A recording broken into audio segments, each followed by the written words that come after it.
From Brick Furniture Studio A at the Austin Area Chamber of Commerce, it's Chamber Chat. Hi, I'm Elaine Hansen with the Austin Area Chamber of Commerce, and we are here today for our Chamber Chat talking about the emerald ash borer. And we have with us two guests today in studio, Danielle Morem. Hello, Danielle. Hi. And Dave Merrill. And Dave is actually the director for Austin Park and Rec. And so I want to kick it off with you, Dave, and if you could give us, what is this critter? Emerald ash borer is an invasive insect. It attacks ash trees only. It doesn't impact other trees, so it's important to know that we're really just talking about ash trees. Unfortunately, we have a very high ash population in the city.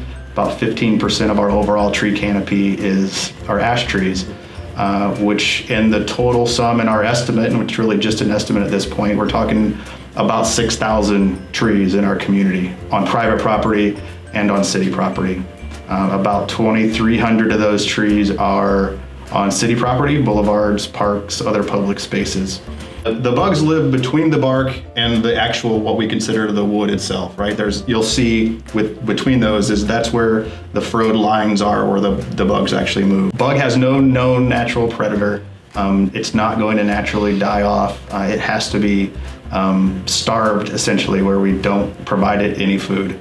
The bugs don't migrate a lot. They stay in one tree until it's dead, and then they move very short distances to the next tree, but they do move effectively. If you've seen the patterns across the country, it is a wave coming from the east and moving toward the west, and it's Minnesota's time. We're sitting at between 1 and 3 years once the ash borer has been seen in the tree.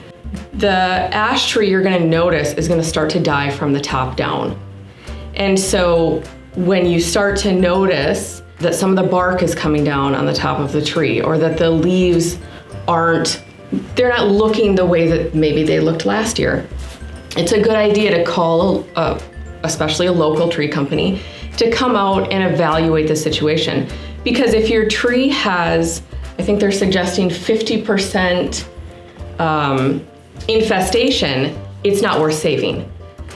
So now you know that you have a lot less time than you were thinking to remove that tree, and it's not even an option to inject. So if you have a tree that's fairly healthy, it's a great idea to inject your tree, at least give yourself a couple more years, especially if you have a big tree in your yard that provides a ton of shade for your house. Why would a commercial business need to be involved? If the city is taking care of this? The city is taking care of their part. The city is doing boulevard trees, managing our parks, managing the nature center, but private property they're not dealing with.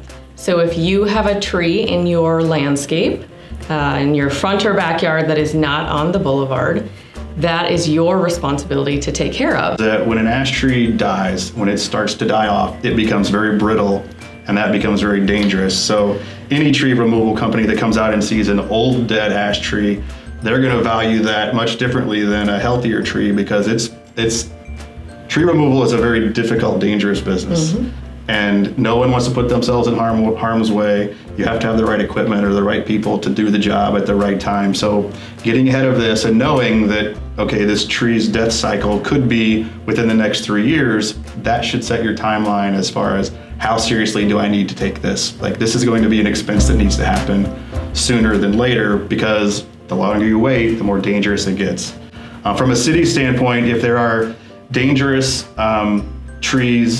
damaged or dangerous trees on personal property that get reported, and we have to come in and remove it because it is dangerous to a residence or other residences or city streets or whatever, the city does hire a contractor to come in and remove that, and then the property owner is assessed that, and they'll end up paying for it. One of the easiest ways to deal with that is call a local tree company and bring them out and evaluate where your trees are at. Danielle, what does that look like when I call and say, hey, will you come and look at this tree? What happens when you come out? One of the first things that we're going to do is identify the tree. So we want to make sure that we're cutting down the correct trees. So once we do that, it's a matter of estimating how much time is going to go into taking down that tree. So the more obstacles there are, the bigger the tree is. How do we get access to your property? Like my company, for example, we use a boom truck. Okay. So we have to be able to get at least close to the tree to be able to take it down. There are companies in town that have climbers that climb the tree when you can't get a big piece of equipment to it that can take that tree down. When I go out on estimates, I'm not talking to people about taking their ash trees down today. That's not something that's necessary. We're talking about, let's budget so that we know what this is going to look like in a year or 2 years or 3 years. Your business has been here for a while. Can you tell us a little bit more about Morem Tree Service? Sure. Dan Morem, my dad, started Morem's Tree Service.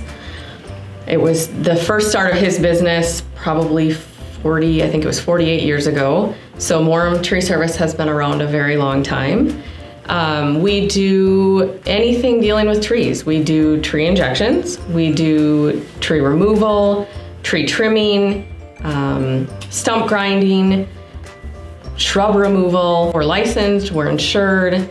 My tree crew is phenomenal and fast. If somebody is ambitious and they think they want to take their own tree down, how do they dispose of that wood? If you decide that you're handy enough to take down your own tree, which if it's big, we obviously discourage that. We know a lot of people who drop trees on lots of buildings and cars and themselves. So it's obviously find a licensed contractor, but if you decide to take down your own tree, there are many tree services who will actually come get the wood for you. If you choose to take down your own tree, the entire county, and actually bigger than the county, is part of the quarantine zones. So if you take down a tree, you can chop it up, you can use it for firewood in your backyard. I would maybe discourage you from stacking it up in your living room because there are probably some bugs living in there. You'll chip the wood to a certain diameter. I want to say it's an inch square or less. If it's chipped that much, then that's considered an effective way of killing the bugs. Most of us who own a tree service have a disposal site already,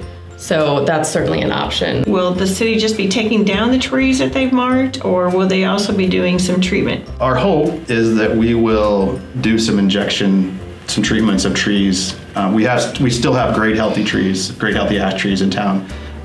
Like anybody else, we want to try to retain those as long as we possibly can. So Danielle, you talked about treatment, but what does that look like? You know, when you treat a tree, you're not giving it an ice cream cone. What are you doing? Sure. You're injecting it with stuff?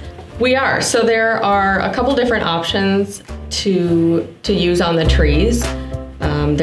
You can saturate the soil around the tree. You can spray the bark on the tree, or you can actually do an injection into the tree.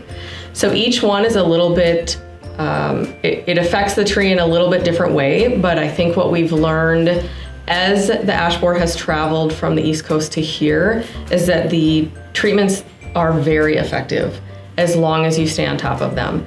So if you know what you're putting down, is it 6 months? Does it last a year? Does it last 2 years? But if you inject a tree for as long as you want that tree and you do it every year, I believe that we're at like 95% effective. The injections in each company is going to be a little bit different, but they can run anywhere from about $150 to roughly $350, depending on the size of the tree. The bigger the tree, the more precise you need the measurements of your chemical and making sure that you're doing it correctly to save the tree, because if you're not doing it correctly, you're not going to save the tree and it's just a waste of money. I would highly recommend that you have a professional chemical applicator. Well, right. This, for sure. And in our experience and our understanding of the process is that when you inject a tree, you eliminate a lot of the other environmental impact.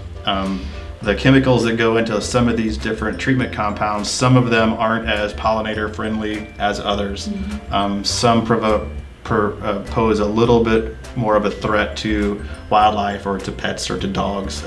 I would certainly research any chemical that you put on your property or on your trees to know Absolutely. What's going on around you. It's taking all these little steps to solve this bigger problem. Like there's not one answer, there's not a silver bullet to this. It's going to take all of these little steps and all of us working together through the process. Well, great. Well, this has been great information, and we really appreciate you coming in and talking about the emerald ash borer and how to deal with that. And we look forward to connecting with you on another topic later on.